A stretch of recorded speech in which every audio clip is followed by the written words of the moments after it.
मैं doctor Sunita Swami, assistant professor botany, LBS government college Kotputli.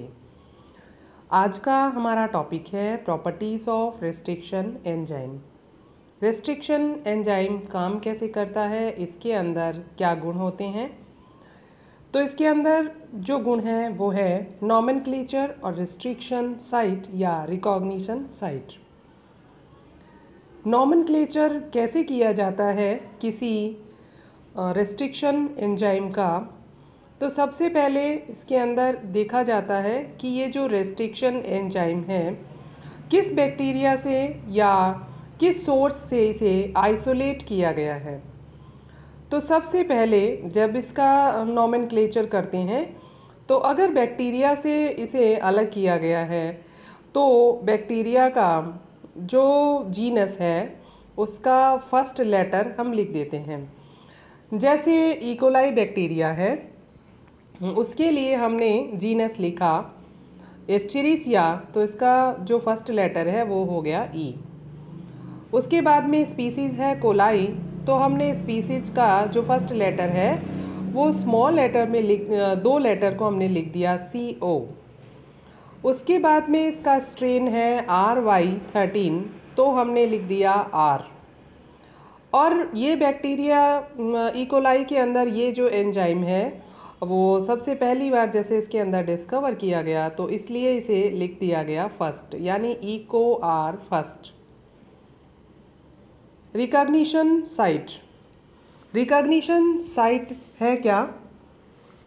तो जो भी एंडोन्यूक्लियस एंजाइम्स हैं उनके अंदर जो रिकॉग्निशन साइट्स हैं वो रोटेशनल सिमेट्री वाले पैलिंड्रोम होते हैं। और पैलिंड्रोम सीक्वेंस का मीनिंग ये होता है कि इसमें जो DNA स्ट्रैंड है उसमें जो पहले आधे भाग का जो बेस सीक्वेंस है वो दूसरे आधे भाग का मिरर इमेज होता है। लेकिन अगर जो पैलिंड्रोम जो सीक्वेंस है वो रोटेशनल सिमेट्री के साथ में हो तो DNA जो डबल स्ट्रैंड है उसमें एक स्ट्रैंड के आधे भाग का जो बेस सीक्वेंस है उसके कॉम्प्लीमेंट्री स्ट्रैंड के दूसरे आधे भाग का जो है वो मिरर इमेज होगा। रिस्ट्रिक्शन एंजाइम क्या करता है कि स्पेसिफिक जो न्यूक्लियोटाइड सीक्वेंस है उसे रिकग्नाइज करता है, और जो DNA का डबल स्ट्रैंड है या अगर सिंगल स्ट्रैंड है तो उसमें कट लगाने का काम करता है। रिकॉग्निशन सीक्वेंस के आधार पर हम जो है क्लासिफाई कर सकते हैं इन एंजाइम्स को, और इसके अंदर बेसिस का कितना नंबर है उस आधार पर रिकॉग्निशन जो साइट है वो चार बेसिस से लेकर के 8 बेस सीक्वेंस तक हो सकते हैं। और इनका जो सीक्वेंस में जो बेस सीक्वेंस है वो ये बताता है कि इसके अंदर जो दिया गया जो जीनोम है वहाँ पर जो कट है वो कहाँ लगाया जाएगा। अब यहाँ बताया गया है कि जो 4 बेस पेयर सीक्वेंस है वो थ्योरेटिकली बार बार जैसे जैसे 4 सीक्वेंस के बाद में वो सीक्वेंस प्रेजेंट हो सकती है, 6 बेस सीक्वेंस के बाद में हो सकती है, या फिर 8 बेस सीक्वेंस के आधार पे भी हो सकती है। और बहुत से ये जो रिकॉग्निशन साइट है इसके अंदर जो बेसेस हैं वो पैलिंड्रोमिक हो सकते हैं। यानी अगर हम जैसे हमारे पास में जो सीक्वेंस है वो है GAAAG,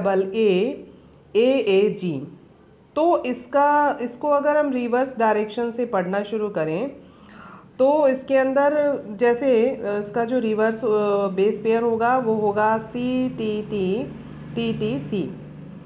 ये डबल हेलिक्स की बात कही गई है, यानी इसमें पैलिंड्रोम यानी GAAAG ये हो गया, और अगर इसको ऑपोजिटली हम रीड करेंगे तो भी GAA ही होगा।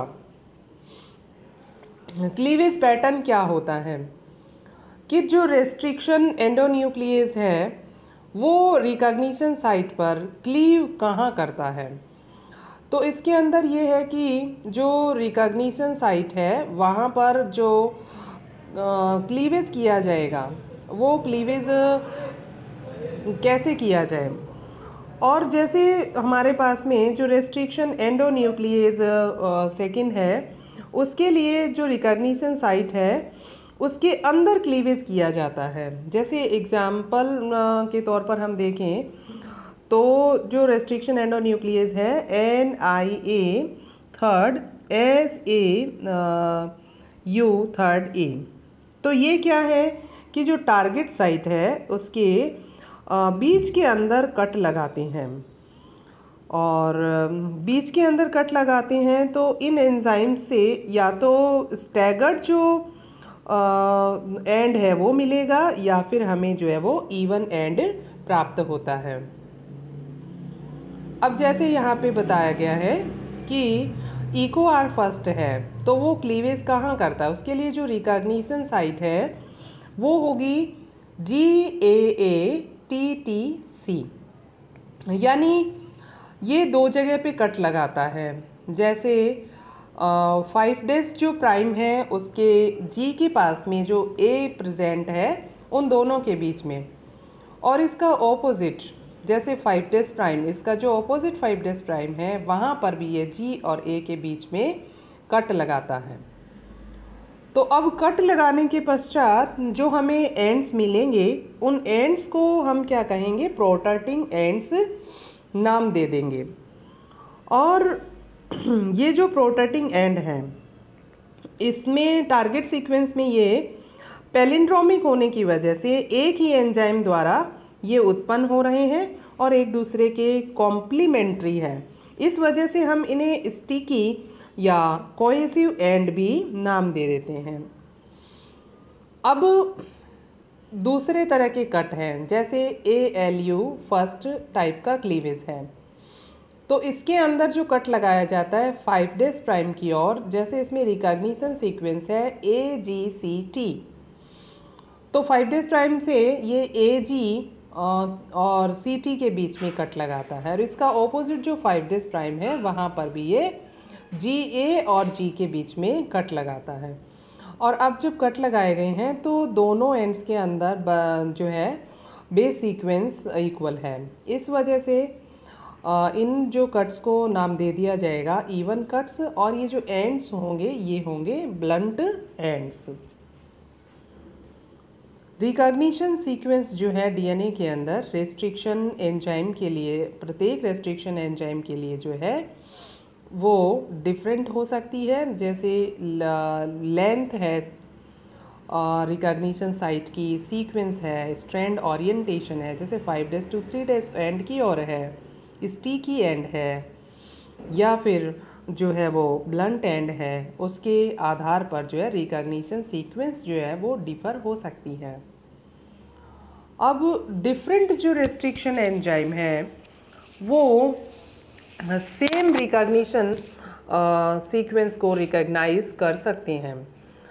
अगर ऐसा होता है कि दो अलग अलग रेस्ट्रिक्शन एंजाइम किसी सेम रिकॉग्निशन साइट को जो है वो रिकॉग्नाइज करते हैं, तो इसे हम नाम दे देंगे नियोसिजोमर्स। इनमें क्या होगा, इनका जो रिकॉग्निशन सीक्वेंस है वो तो सेम होगा, लेकिन आफ्टर क्लीवेज जो फ्रेगमेंट्स हमें मिलेंगे वो डिफरेंट होंगे।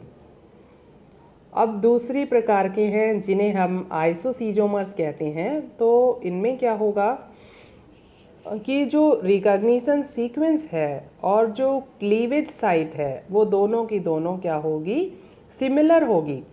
लेकिन नियोसिजोमर में क्या होगा कि जो रिकॉग्निशन साइट है वो तो सेम होगी, लेकिन जो क्लीवेज साइट है वो दोनों में क्या है, डिफरेंट होगी।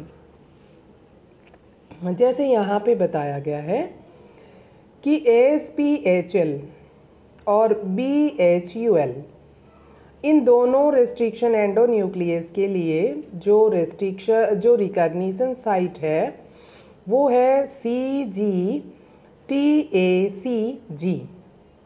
और इनमें जो क्लीवेज होगा वो होगा CGTAC और G के बीच में। दोनों के लिए जो रिकॉग्निशन साइट है और जो क्लीवेज साइट है वो सेम है, इसलिए इन्हें हम नाम दे देंगे आइसोसीजोमर्स। दूसरे प्रकार के हैं नियोसीजोमर्स, जैसे SMAL। उसके लिए जो रिकॉग्निशन सीक्वेंस है और AXMAL, इनके लिए जो रिकॉग्निशन सीक्वेंस है वो है GGGCCC।